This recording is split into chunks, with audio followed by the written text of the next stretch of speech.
It was supposed to be a quiet winter morning in upstate New York, until something outside sounded wrong. Marla steps into fresh snow, coffee in hand. Then she stops. The woods don't feel empty anymore. A sound slips through the wind, small, scared, and close, like it's asking for help. She follows the broken tracks to the frozen creek, reading the snow like it's a warning. Then she sees it, a red fox, trapped, one leg bound tight by an illegal wire snare. Marla doesn't rush. One mistake could mean panic, and panic could mean death out here. She runs back fast, breath burning, mind racing, because cold doesn't negotiate. Bolt cutters, blanket, crate, whatever she has, she grabs it like it's a lifeline. She tries calling for help, but the signal fails. Today, it's just her and the storm. Marla heads back out, carrying warmth in her arms like it's something real she can offer. She approaches low and slow,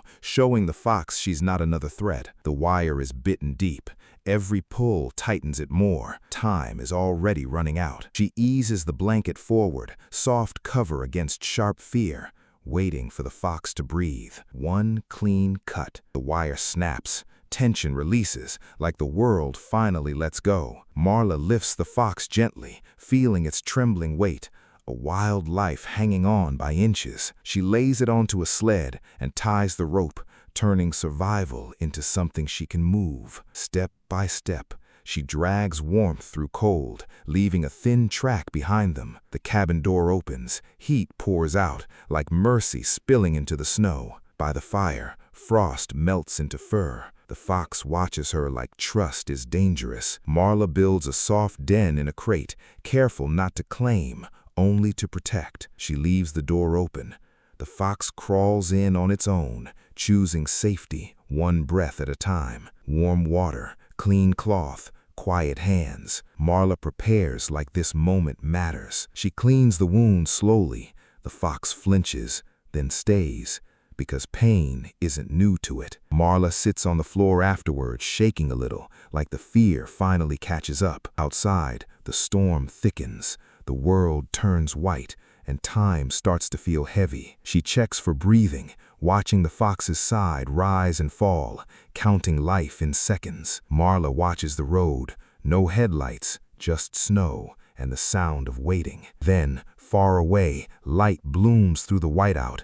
Help is finally coming. Two rehabilitators enter, calm and ready, people who've held fragile wild things before. They assess in silence. No drama, just steady hands doing what steady hands do. They lift the fox with care, supporting the injured leg like it's something priceless. Marla's hands go empty. Relief hits first, then the quiet ache of letting go. The fox looks back once from the carrier, eyes sharp, alive, and still unmistakably wild. Cold air rushes in as the door opens. The carrier disappears into the storm. Inside, the cabin feels larger and lonelier because the emergency is gone. Marla closes the crate gently. Even empty, it still holds the shape of what she saved. Night falls. Snow keeps working, covering tracks like nothing ever happened. At the table, a photo stays face down. Some grief doesn't want an audience. Morning returns gray and soft. Marla breathes slower now,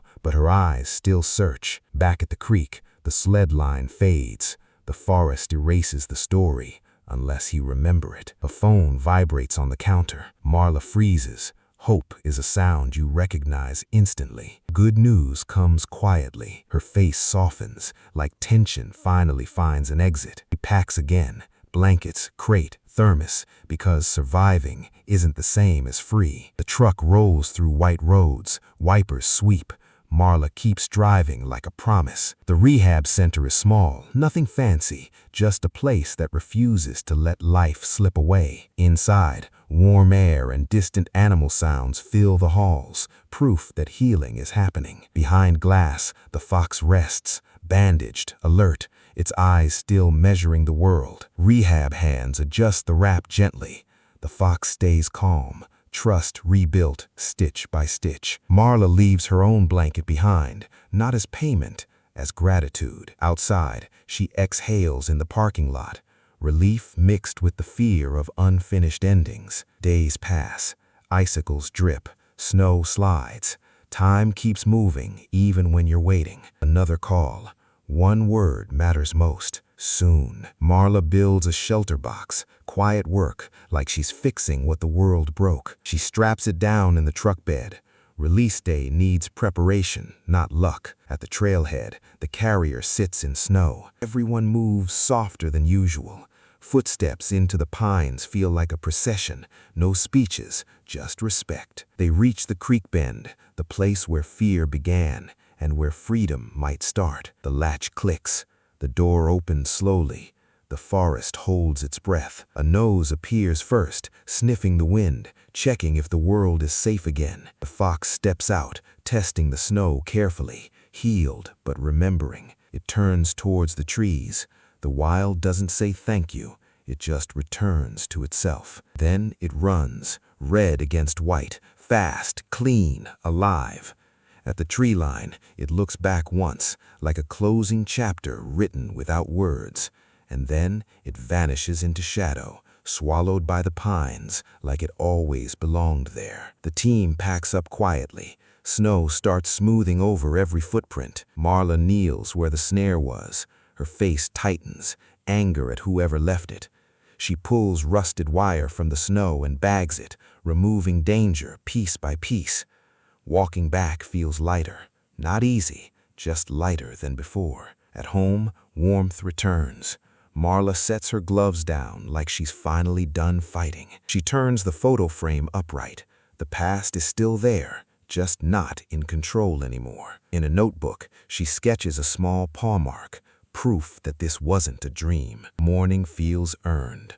Sunlight hits melting snow, and the air doesn't bite as hard. Marla places the shelter box under a pine, an offering with no expectations. She straps up a trail camera, witnessing, not chasing, caring, not controlling. At night, the fox returns, healthy now, circling once like it's checking the gift. Back inside, Marla handles the camera gently, like the truth might be fragile. At dusk, a shape appears at the tree line. The fox, alive, watching from a distance. Marla steps outside and listens. Same snow, but she's not the same person. The fox trots between pines, strong and free, threading red through the darkening woods. The forest keeps going. If this story moved you, subscribe for more, then share it with someone who needs hope.